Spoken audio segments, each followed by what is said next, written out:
उत्पत्तिको पुस्तक अध्याय 1। सृष्टिको वर्णन। आदिमा परमेश्वरले आकाश र पृथ्वी सृष्टि गर्नुभयो।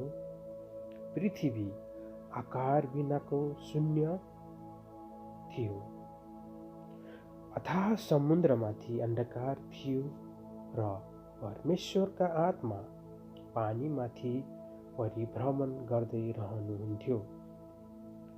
अनि परमेश्वरले भन्नुभयो, उज्यालो होस्। तब उज्यालो भयो। अनि परमेश्वरले उज्यालोलाई हेर्नुभयो, त्यो असल थियो। उहाँले उज्यालो र अँध्यारोलाई अलग अलग गर्नुभयो। परमेश्वरले उज्यालोलाई दिन र अँध्यारोलाई रात भन्नुभयो। साँझ पर्यो र बिहान भयो पहिलो दिन। अनि परमेश्वरले भन्नुभयो, पानीका बीचमा एक क्षेत्र होस् र त्यसले पानीलाई दुई भाग गरोस्। परमेश्वरले सो बनाएर क्षेत्र मुनिको र माथिको पानीलाई अलग अलग गर्नुभयो। तब त्यस्तै भइहाल्यो। परमेश्वरले यस अन्तरिक्षलाई आकाश भन्नुभयो। साँझ पर्यो र बिहान भयो दोस्रो दिन। अनि परमेश्वरले भन्नुभयो, आकाश मुनि भएको पानी एक ठाउँमा जम्मा होस् र उभानो भूमि देखा परोस्। तब त्यस्तै भइहाल्यो। परमेश्वरले उभानो भूमिलाई पृथ्वी भन्नुभयो र जम्मा भएको पानीलाई समुद्र भन्नुभयो। अनि परमेश्वरले हेर्नुभयो, त्यो असल थियो। तब परमेश्वरले भन्नुभयो, भूमिले वनस्पति, बिउ हुने बोटहरू र आफ्ना आफ्नो किसिमको बिउ हुने फल फल्ने वृक्षहरू पृथ्वीमा उमारोस्। तब त्यस्तै भइहाल्यो।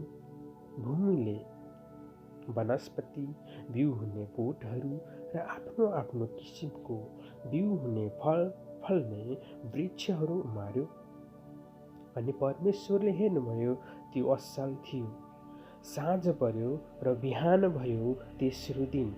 अनि परमेश्वरले भन्नुभयो, अन्तरिक्षमा दिन र रात छुट्याउनलाई ज्योतिहरू होउन्। तिनीहरू ऋतुहरू, दिनहरू र वर्षहरू छुट्याउन चिन्हको रूपमा काम गरून्। र पृथ्वीमा प्रकाश दिनलाई अन्तरिक्षमा ती ज्योतिहरू होउन्। तब त्यस्तै भइहाल्यो। अनि परमेश्वरले दुई विशाल ज्योतिहरू बनाउनुभयो। ठुलो ज्योति दिनमाथि प्रभुत्व गर्न र सानो ज्योति रातमाथि प्रभुत्व गर्न। उहाँले ताराहरू पनि बनाउनुभयो। अनि परमेश्वरले पृथ्वीमा प्रकाश दिनलाई दिन र रातमाथि प्रभुत्व गर्न अनि उज्यालो र अँध्यारोलाई अलग अलग गर्नलाई ती आकाशमा राख्नुभयो। र परमेश्वरले हेर्नुभयो, त्यो असल थियो। साँझ पर्यो र बिहान भयो चौथो दिन। अनि परमेश्वरले भन्नुभयो, पानी जीवित जन्तुहरूले प्रशस्त गरी भरिउन् र पन्छीहरू चाहिँ पृथ्वीमाथि अन्तरिक्षमा उडुन्।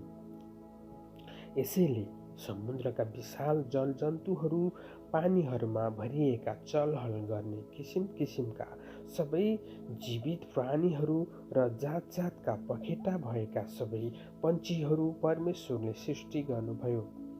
र परमेश्वरले हेर्नुभयो, त्यो असल थियो।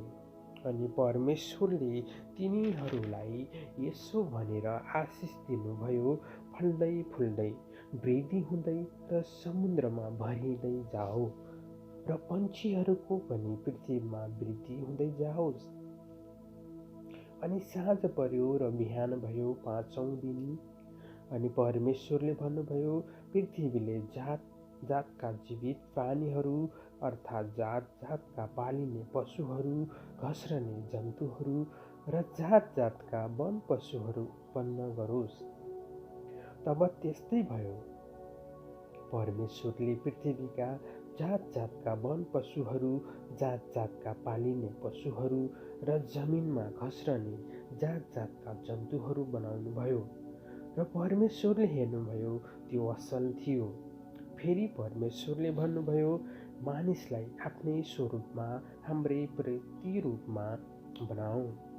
तिनीहरूले समुद्रका माछाहरू, आकाशका पन्छीहरू, पालिने पशुहरू र जमिनमा चलहल गर्ने सबै जन्तुहरूमाथि अधिकार गरून्। यसै कारण परमेश्वरले मानिसलाई आफ्नै स्वरूपमा सृष्टि गर्नुभयो। परमेश्वरले कै प्रतिरूपमा उहाँले तिनलाई सृष्टि गर्नुभयो। नर र नारी नै गरी उहाँले तिनीहरूलाई सृष्टि गर्नुभयो। परमेश्वरले तिनीहरूलाई आशिष दिनुभयो र तिनीहरूलाई भन्नुभयो, फल्दै फुल्दै वृद्धि हुँदै पृथ्वीमा भरिँदै र त्यसलाई आफ्नो वशमा पार्दै जाओ। समुद्रका माछाहरू, आकाशका पन्छीहरू तथा पृथ्वीका सबै जीवित प्राणीहरूमाथि अधिकार गर। तब परमेश्वरले भन्नुभयो, हेर, म तिमीहरूलाई पृथ्वीका सबै बिउ उमार्ने बोटहरू र फलमा नै बिउ हुने सबै फलहरूका रुखहरू दिन्छु। ती तिमीहरूलाई आहारको निम्ति हुनेछन् र पृथ्वीको हरेक पशु, आकाशको हरेक पन्छी र जमिनमा चलहल गर्ने हरेक जन्तु, हरेक प्राणी जसमा जीवन छ, तिनीहरूका आहारको निम्ति म हरिया वनस्पति दिन्छु। तब त्यस्तै भयो। आफूले बनाउनु भएको हरेक कुरा परमेश्वरले हेर्नुभयो र त्यो साह्रै राम्रो थियो।